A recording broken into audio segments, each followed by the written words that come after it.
Philip Koerper. This is Philip Koerper Show, episode 70, November 19, 2018.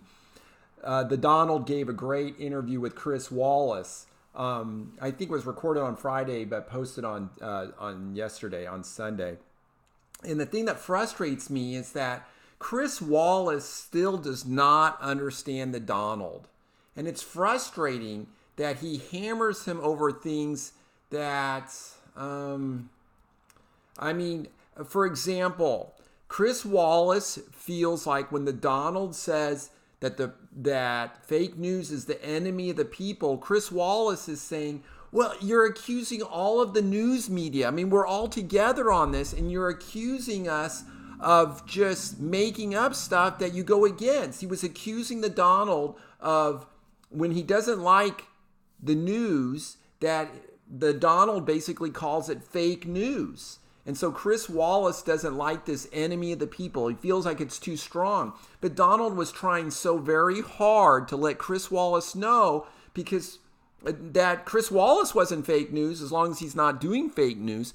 The Donald is trying to communicate, let people know that he really hates it when the media distorts, changes, and lies about the facts. The Donald brought up a perfect example. When he was in Europe, they were all mad. The weather was bad, and he didn't go to this one cemetery. John Kerry was criticizing him. You know, it was just amazing. Like, wow. And so Donald went the next day to a cemetery.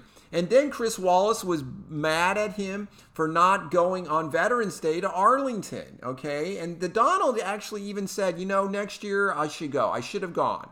So the Donald actually really did kind of apologize and backtracked on that. But I feel like this is just a rabbit hole that Chris Wallace is trying to drive Donald down into. And I just don't understand it. I just think Chris Wallace is being very narrow-minded here and doesn't understand what the Donald is saying about fake news.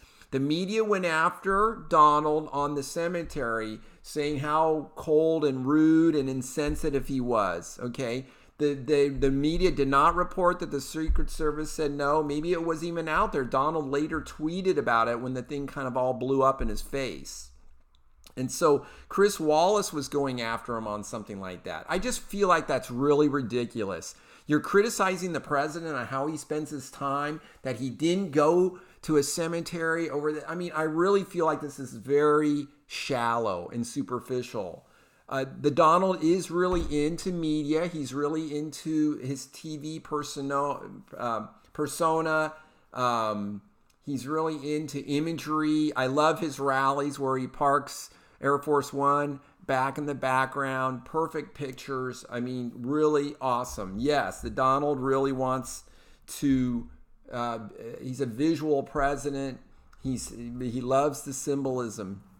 But I think Chris Wallace does not understand that fake news is when the media just makes up things and twists things on Donald. For example, on that cemetery visit, I think the media went after Donald, and I don't think that was right. I think the Donald had to make a change, and I don't think he really should have been criticized for it. Now, can the media obviously criticize Donald? Yes, on anything. This is the First Amendment. The media can say anything they want. But I think the Donald was really good at calling them out on it. He has a First Amendment right to speak out. And I do feel like they're the enemy of the people. When people like Jim Acosta, arguing with the president in his face, always negative, never gives him credit for doing anything right. I mean, completely biased and slanted. And denies that, and CNN denies being so biased and slanted. Of course they're going to be biased. All media is going to be biased. It's nice that we have other media outlets that might have leaning more conservative. So I really think Chris Wallace really messed this up. I mean, I think he just doesn't get it. He doesn't understand what the Donald is saying, enemy of the people, and Chris Wallace thinks it's wrong because he's just grouping all the media together, and the Donald's criticizing all media. He doesn't. The Donald is not criticizing all media. He's not even criticizing the media when they criticize him, but they're right about the criticism. The facts are okay. They're good.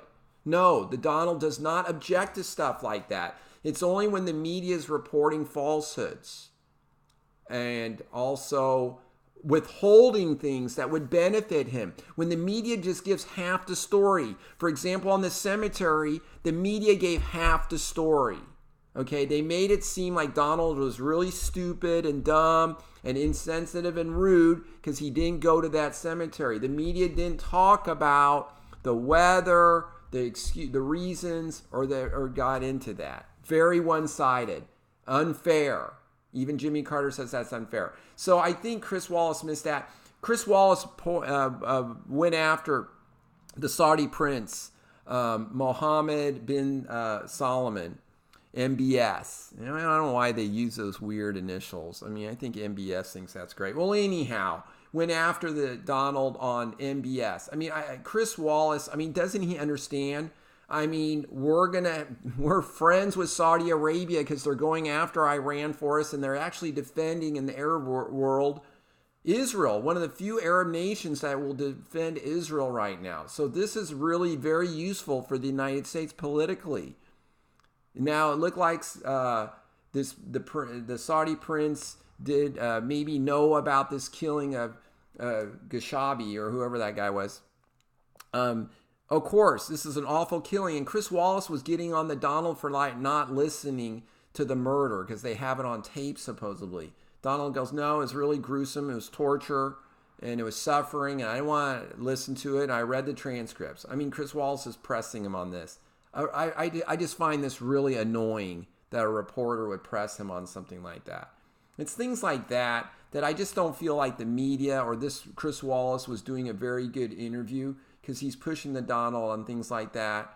I think it's not very productive or informative. But anyhow, I mean, we're not going to get it all right. I mean, Chris Wallace overall, I think he did a good job. But he really still doesn't understand what Donald's trying to say, for example, on the enemies of the people. I think it's interesting that the acting AG, so they're giving him a hard time about the Attorney General now, acting Attorney General Matt Whitaker. You know, Judge Napolitano, I mean, he seems to be getting things totally wrong and is conflicted and totally going after Donald on just about everything.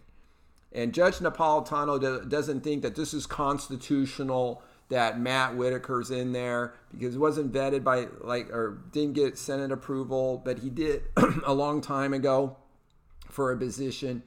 And so anyhow, Hans von Spakovsky, he's making the argument that the acting Attorney General Matt Whitaker has no conflict of interest.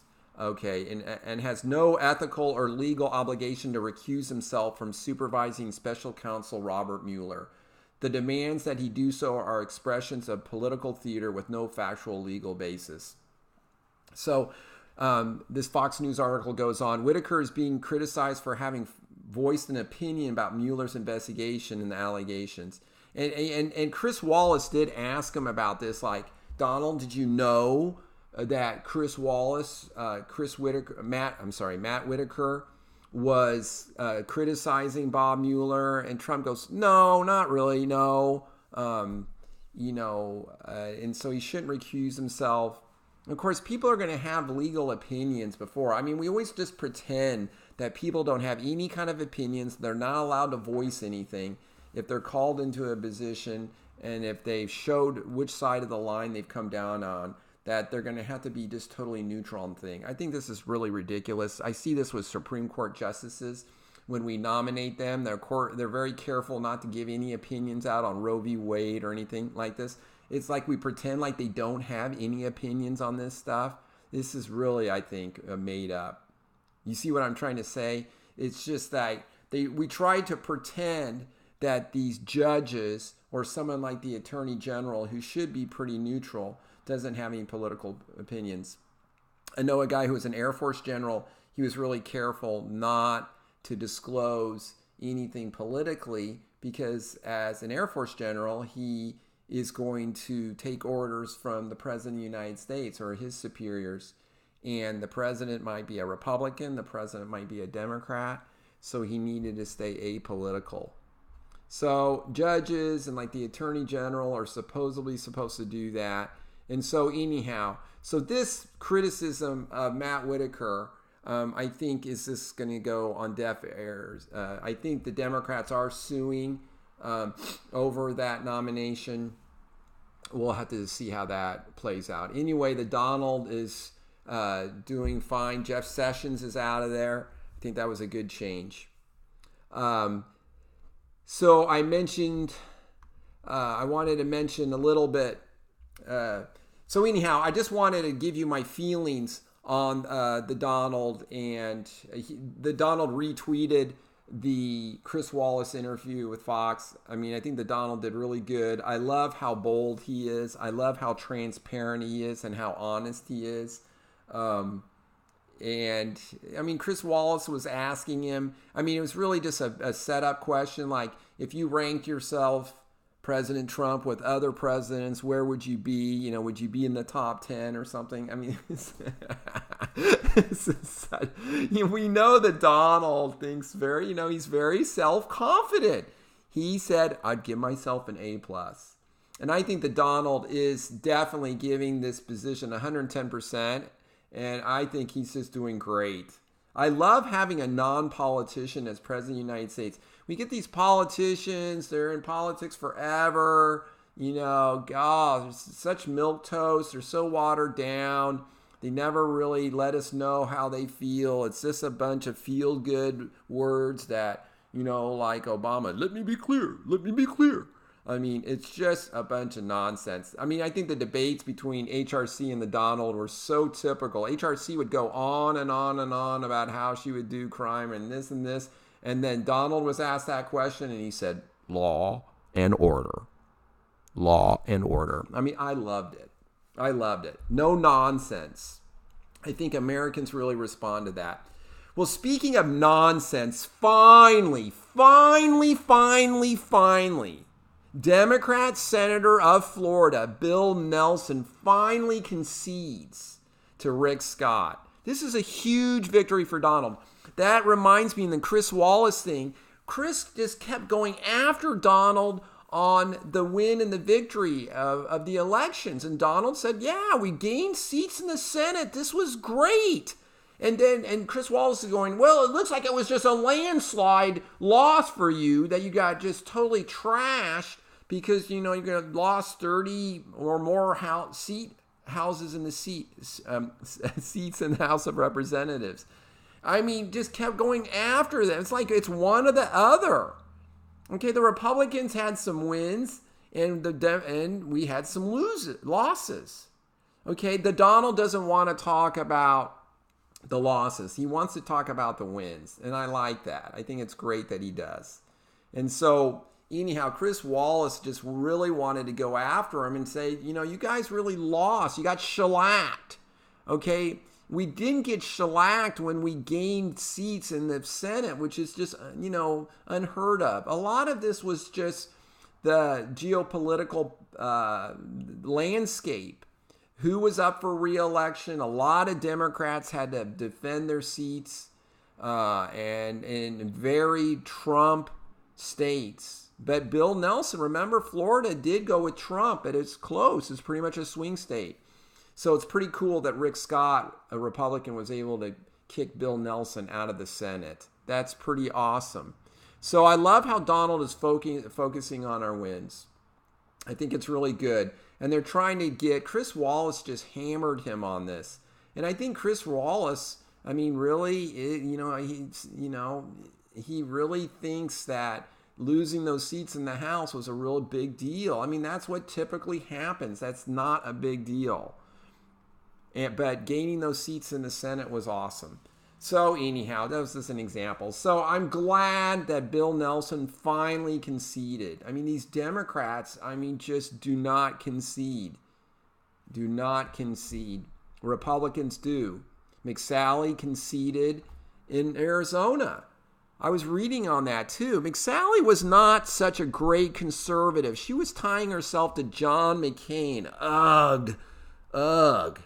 And Jeff Flake. Ugh.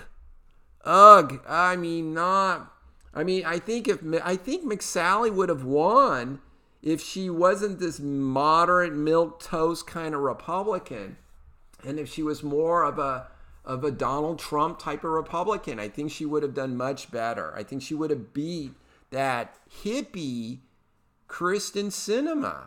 Oh, complete hippie. So anyhow, oh well. So it's good that the Republicans picked up some Senate seats. It's too bad we lost the House, but we all kind of saw that coming.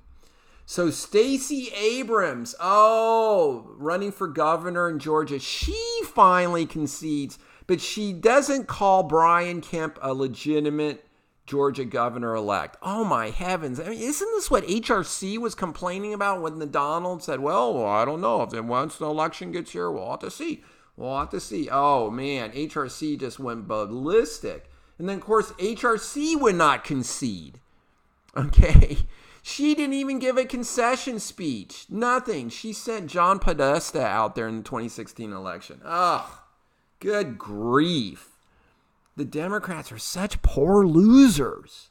Oh, but anyhow, Stacey Abrams, she refused to call Kemp the legitimate governor and said democracy had failed in the state. I mean, so she delegitimizes when we vote. Oh, this is really, what we have, anarchy?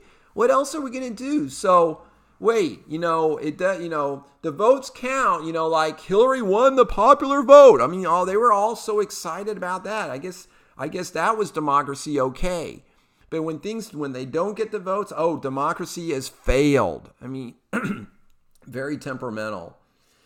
She was interviewed by, guess who? CNN.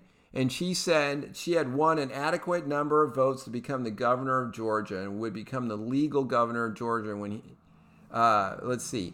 Abrams said only that Kemp, Georgia's former Secretary of State, had won an adequate number of votes and he would become the legal governor. But we know sometimes the law does not do what it should, and something being legal does not make it right, Abrams told Jake Tapper. What you are looking for me to say is that there was no compromise of our democracy and that there should be some political compromise in the language that I use, and that's not right. Will I say that this election was not tainted, was not a disinvestment and a disenfranchisement of thousands of voters? I will not say that.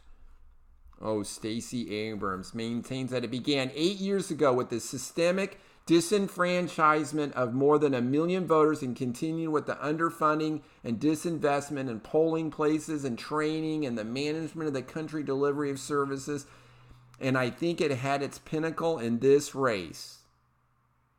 Tapper pointed out that while 1.5 million voters were removed from Georgia voter rolls from 2012 to 2016, if they did not vote for 3 years, many other states as well as heavily liberal Washington, D.C. also strike inactive voters from the rolls as a matter of course. Maintaining clean voter rolls is absolutely appropriate, Abrams acknowledged. Then she criticized the vigor with which Kemp did so and the mismanagement with which he did so. Oh, brother. She cited the unverified case of 92-year-old Christine Jordan, who was reportedly denied at the polls despite voting regularly. With 100% of the precincts tallied, Georgia's official election website showed Kemp had won 50.22% of a total vote cast. Abrams, by comparison, had won 48.83%, meaning Kemp leads by approximately 55,000 votes. A runoff would have automatically triggered if neither candidate had won 50% of the vote. So anyhow, lots of rhetoric. Eric Holder, let's see what Eric Holder says. Democracy did not win in Georgia. And he retweets this. 1.5 million purged by Brian Kemp, 53,000 registrations on hold, 4.5-hour lines, 214 polling places closed, Dems falsely accused of cyber crimes, candidate overseeing own election because he was the Secretary of State. Well, duh, what is he going to do? And Stacey Abrams said Georgia race was tainted by voter suppression. I mean, this drives me crazy. Voter suppression. So Stacey Abrams only has one case, an unverified case of voter suppression. I had a disagreement with one of my friends at work. He just goes totally berserk on me. Voter suppression. The Republicans are always trying to suppress the votes. I'm confused. Why? Where is there any evidence of voter suppression? I just don't believe this. I mean, who doesn't have a driver's license?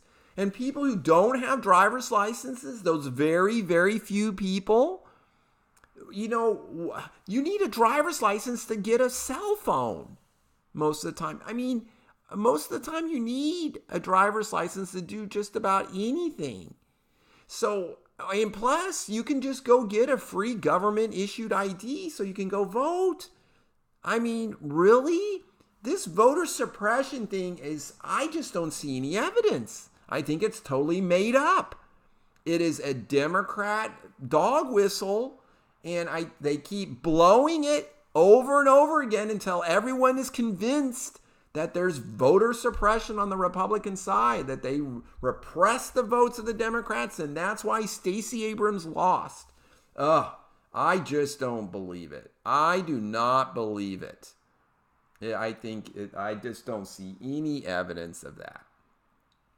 Oh, speaking of that, let's check in with Brenda Snipes. Let's go south down into Florida. Oh, yeah, Brenda Snipes. Did you forget who she was? She's the Broward County election official. Oh, my heavens. Well, she is going to resign now. Report says she's going to resign. This Broward County thing was such a joke. She's gone. Thank goodness. Boy, we really need to clean up this stuff. This is really embarrassing. Now, this is at the state level. Jeb Bush appointed her when he was governor of Florida. Anyhow, so it's awesome. In Florida, we've got concessions in Florida also. Oh, I already told you about Bill Nelson conceding. So anyhow, Brenda Snipes is gone. Good riddance. She is a complete joke. Complete joke. Dr. Brenda Snipes. There she goes. Goodbye. This is interesting article mentioning that the rain is coming to California. So these wildfires in the fall, I mean, if it's a really dry summer, they burn. Okay, back in the West, you have wildfires. I mean, 100% of the time, super dry summer, you will have wildfires. It is just part of human nature that you're going to have wildfires. And so now the rain comes, it puts the fires out, but then of course you get mud and, all kinds of other problems. Huge disaster there. But anyhow, it's being hard to search for bodies with the rain. So complete disaster out in Florida. Unfortunately, Mother Nature is always trying to kill us with viruses, bacteria, volcanoes, wildfires. And sometimes we go berserk like with the firemen and the firefighting of the wildfires. When I lived in Montana, I noticed this. And the wildfires would just burn, and we'd spend millions and millions of dollars fighting the wildfires, but they never went out until the weather changed. So I know the firefighters can help sometimes, save lives, of course, and protect property. But a lot of the time, fighting them is really very little use. And I know they're changing the management of the forest to let them burn more naturally. So when we prevent forest fires, then the timber really builds up, and then we have huge forest fires. I wanted to touch base a little bit what Donald's been up to today. Oh, it's so much fun. He posted a picture 49 minutes ago. He said on Twitter, fake news is showing old footage of people climbing over our ocean area fences. This is what it really looks like. No climbers anymore under our administration. Massive. Okay, it's 25 feet high. Let's see. Yeah, 20 feet high, a barbed wire in front of the wall. Totally amazing. I love it.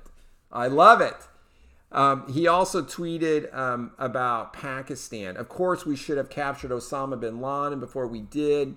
He says, I pointed him out in my book just before the attack on the World Trade Center. President Clinton famously missed his shot. We paid Pakistan billions of dollars, and they never told us he was living there. Fools. We no longer pay Pakistan the billions of dollars because they would take our money and do nothing for us. Bin Laden being a prime example. Afghanistan being another. They were just one of the many countries that takes from the United States without giving anything in return. That's ending.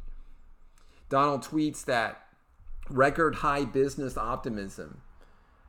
This is just incredible. This is really what's helping our economy. This is why we don't even have enough people to work all the jobs right now, because businesses are booming and they're hiring because the government has signaled to them that they're going to be pro-business and let them run their own companies. That is the solution. Small businesses employ almost most of America.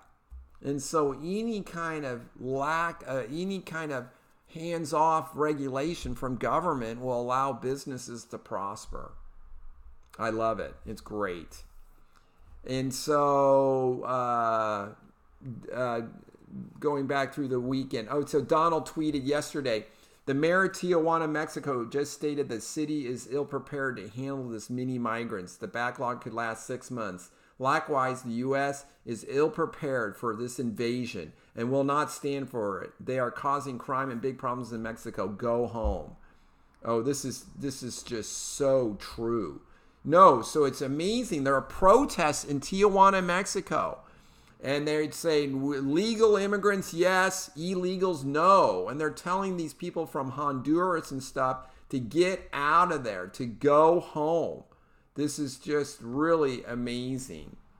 Okay? And guess what they're calling these immigrants coming up from Honduras? Oh, they're calling it an invasion. They're using Jim Acosta's words. Oh, there's no invasion. Oh, there's no invasion. Well, they're so far away. There's no invasion, President Trump. No invasion. Well, there is an invasion. I mean, oh, good grief. I mean, Jim Acosta, what is so bizarre? Let's talk about Jim Acosta. What's going on with Jim Acosta? Oh, well, there's some news on this guy today. This is the Daily Caller article. The White House is moving to permanently ban CNN reporter Jim Acosta from the White House after temporary legal setback. CNN's Brian Stelter revealed Sunday evening. So the White House took his press pass away. And then last week, on Friday morning, Judge Timothy Kelly said, no, he's got Fifth Amendment right due process. You can't just yank it away. You got to have some rules. You got to give him some warning, and then you can yank it away. So the White House goes, oh, okay. We'll make up some rules and stuff, and we'll do this stuff. But we're going to permanently ban him. Okay, so the judge never ruled anything about First Amendment, that the government was preventing free speech. But CNN and they keep moaning and groaning about that. I love how the Donald was being tough on and Jim Acosta. This is routine. Barry threw out some person in a thing in a press conference at the White House. So anyhow. So it's interesting, so the White House really is the president's place. And so if you think about this is where President Trump resides. So I've seen these arguments that that's his house. It's just like someone being in your house and starting to yell and scream at you. Well, you could just throw him out, kick him out of your house. And so there is a lot of reasoning being made the same way. So when the press is in the White House, they're pretty much, the Donald has a lot of control over that building, over that house. This is just really fascinating what's going on here. The U.S. ambassador to Germany, Richard Grenell, okay, so he's come alive on Twitter, and he's really going after the UN General Assembly here. So there's another resolution criticizing Israel. The UN, pretty much, that's all they do is criticize Israel. They pick on Israel. It is just unbelievable. And so Richard Grinnell tweets out, show me the Gaza City or Damascus pride parades. Okay, so Richard Grinnell's gay, and he himself, and he says, because Tel Aviv's celebration of equal rights for gays is massive. Hashtag height of hypocrisy. So he's retweeting a UN watch, which is the resolution titled, Israel Practices Affecting the Human Rights of the Palestinian People. It was adopted by a vote of 153 to 6 abstentions to 9 no's.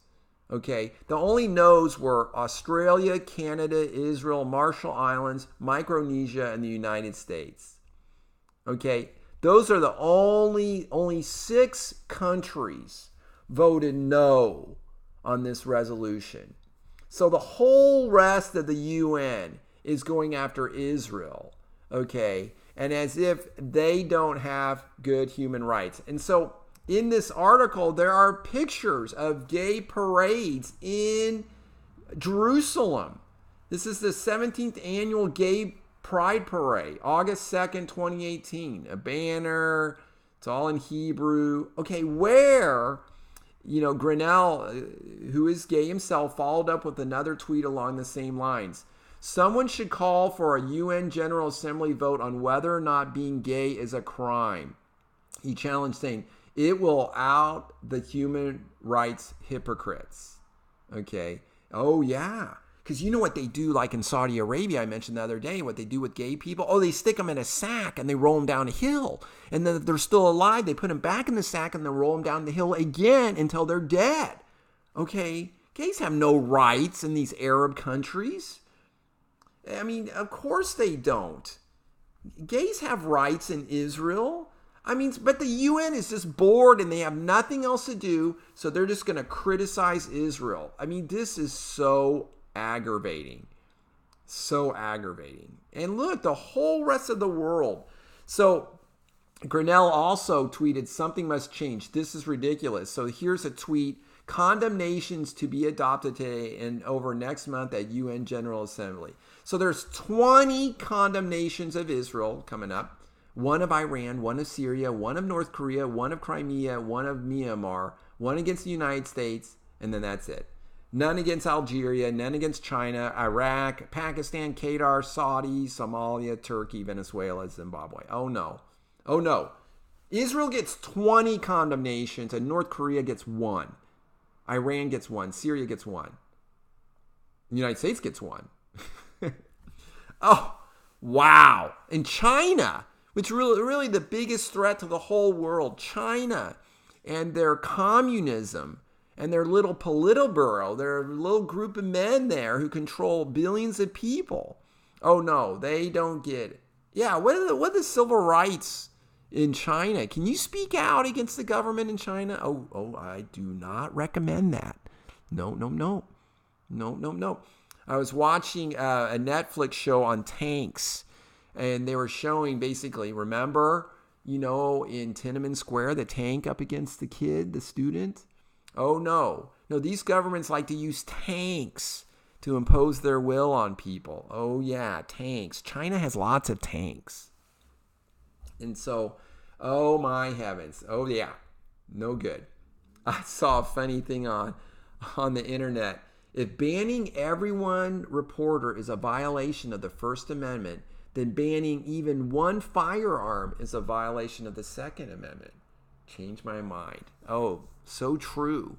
No, we're so quick to ban guns, but oh my, Jim Acosta and his First Amendment rights. Oh, here we go. Here we go. So I wanted to close. I've got a scripture that I want to read in the Bible, but I wanted to close with this funny. Now, I sometimes misspeak and stuff, but man, I tell you, Alexandria Ocasio-Cortez, this is a Daily Caller article, and it says how she flubbed a basic government. And so she's got this little video that she tweets out, and she says, if we work our butts off to make sure that we take back all 3 chambers of Congress, all 3 chambers of government, the presidency, the Senate, and the House in 2020 said, we can't start work until 2020. I mean, it's just like, she's forgotten about what the three branches of government are: the executive, the legislative, and judicial. She's getting a little confused. We kind of understand what she's going on. The article goes on. The self-proclaimed Democratic Socialists seem to be confusing the two chambers of Congress, the House of Representatives and the Senate, with the three branches of American government. She graduated cum laude from Boston University in 2011 with a bachelor's degree in economics and international relations. Yikes. Really? When confronted on Twitter with her lack of knowledge, Ocasio-Cortez responded by accusing Republicans of drooling over her. Maybe instead of Republicans drooling over every minute of footage of me in slow-mo, waiting to chop up word slips that I correct in real time, they actually step up enough to make the argument they want to make. That they don't believe that people deserve a right to health care. Oh, there we go. Ooh, a little distraction. Nope, we don't believe in the right of health care. Otherwise, that means a doctor like me, the government can put a gun to my head and said, take care of these people or else. I mean, a right to health care is to force doctors to take care of sick people? I mean, no. You do not have a right to health care. We don't have the right to food or a nice house or drive a safe car like a Volvo. We do not have these rights. No. We have the right of equality under the law. That is our right. No. My food is my own responsibility. It's not a right. A God-given right to food or health care? I'm sorry. She's wrong. Wrong, as Donald would say, wrong. I want to close with I was just thinking about the wonderful chapter of John 11, talking about Lazarus. I wanted to read this to you. It's a little bit long, but it's just really awesome. Now, a certain man was sick named Lazarus of Bethany, the town of Mary and her sister Martha. It was that Martha which anointed the Lord with the anointment and wiped his feet with her hair, whose brother Lazarus was sick. Therefore his sisters sent unto him, saying, Lord, behold, he whom thou lovest is sick. When Jesus heard that, he said, This sickness is not unto death, but for the glory of God, the Son of God might be glorified thereby. Now Jesus loved Martha and her sister and Lazarus. When he had heard therefore that he was sick, he abode 2 days still in the same place where he was. Then after that saith he to his disciples, Let us go into Judea again. Yeah, so Jesus didn't really, he's kind of lollygagging over there for a few days.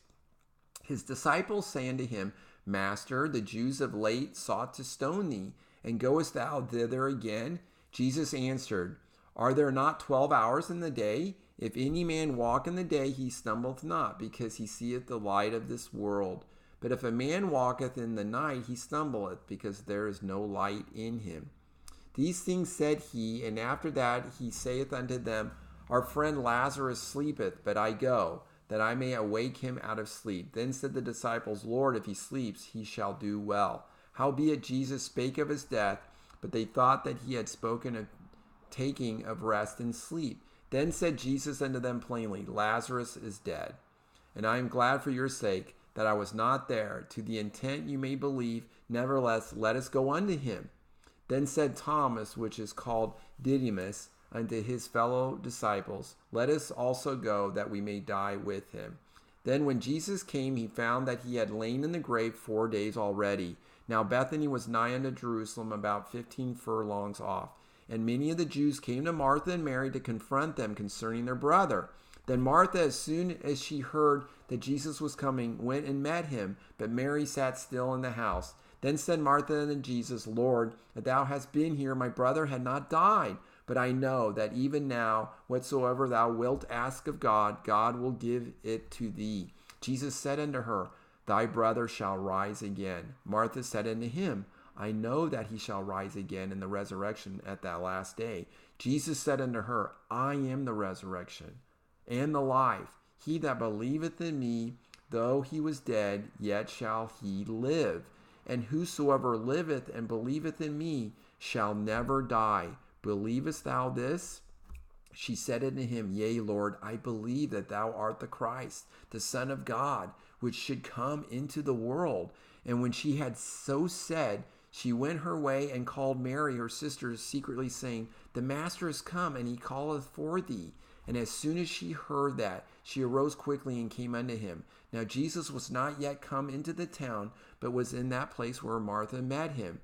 The Jews then which were with her in the house and comforted her, when they saw Mary, she rose up hastily and went out, following her, saying, She goeth unto the grave to weep there. Then when Mary was come where Jesus was, and saw him, she fell down at his feet, saying unto him, Lord, if thou hadst been here, my brother had not died. When Jesus therefore saw her weeping, and the Jews also weeping, which came with her, he groaned in the spirit and was troubled, and said, Where have you laid him? They said unto him, Lord, come and see. Jesus wept. Then said the Jews, Behold, how he loved him. And some of them said, Cometh not this man, which opened the eyes of the blind, have caused that this man should not have died? Jesus therefore, again groaning in himself, cometh to the grave. It was a cave, and a stone lay upon it. Jesus said, Take ye away the stone. Martha, the sister of him that was dead, saith unto him, Lord, by this time he stinketh, for he hath been dead 4 days. Jesus said unto her, Said I not unto thee that if thou wouldest believe, thou shouldst see the glory of God? Then they took away the stone from the place where the dead was laid. And Jesus lifted up his eyes and said, Father, I thank thee that thou hast heard me. And I knew that thou hearest me always, but because of the people which stand by, I said it, that they may believe that thou hast sent me. And when he had spoken, he cried with a loud voice, Lazarus, come forth. And he that was dead came forth, bound hand and foot with grave clothes, and his face was bound upon with a napkin. Jesus said unto them, Loose him and let him go. Then when many of the Jews which came to Mary and see the things which Jesus did believed on him. I love that story of Christ bringing Lazarus back from the dead. This is the Philip Koerper Show. I'm Philip Koerper, copyright 2018. You can subscribe at iTunes and SoundCloud, and watch the video on YouTube at the Philip Koerper Show. Thank you so much. Have a great day.